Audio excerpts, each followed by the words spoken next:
Hello everyone, ఈరోజు మన ఛానల్లో సింపుల్గా టేస్టీగా కందగడ్డ పులుసు ఎలా చేయాలో చూసేద్దామా.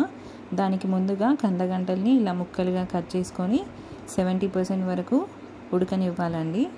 తర్వాత ఒక బౌల్లో ఆయిల్ హీట్ అయ్యాక అందులో కొన్ని మెంతులు, జీలకర్ర, ఆవాలు, వెల్లుల్లి పేస్ట్ అండ్ ఆనియన్ పేస్ట్ అండి.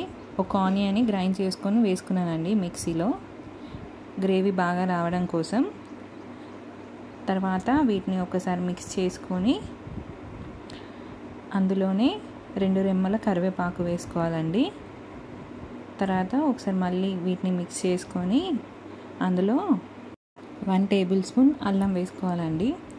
తర్వాత వీటిని బాగా మిక్స్ చేసుకోవాలండి.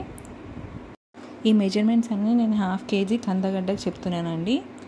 ఇవన్నీ బాగా మగ్గాక అందులో 1 టీ స్పూన్ పసుపు వేసుకోవాలండి.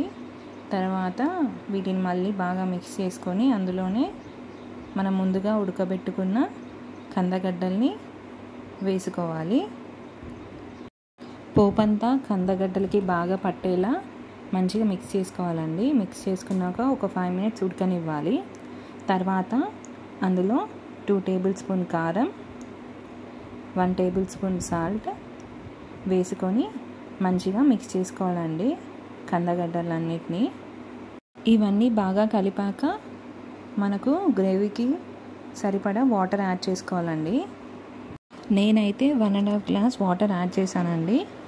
మీకు గ్రేవీ ఏ కన్సిస్టెన్సీలో కావాలో ఆ విధంగా వాటర్ యాడ్ చేసుకోండి.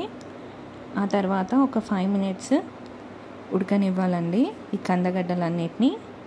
తర్వాత చూసారా, ఆయిల్ అనేది ఇట్లా పైకి తేలుతూ ఉంటుందండి.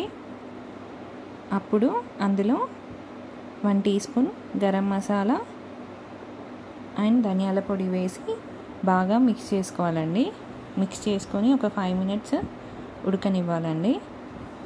తర్వాత చూసారా, ఎంతో టేస్టీగా రుచికరమైన కందగడ్డ పులుసు రెడీ అయిపోయినట్టే అండి. గ్రేవీ అనేది ఈ కన్సిస్టెన్సీ వచ్చాక అందులో గార్నిష్ కోసం కొత్తిమీర వేసి దించేయడమే.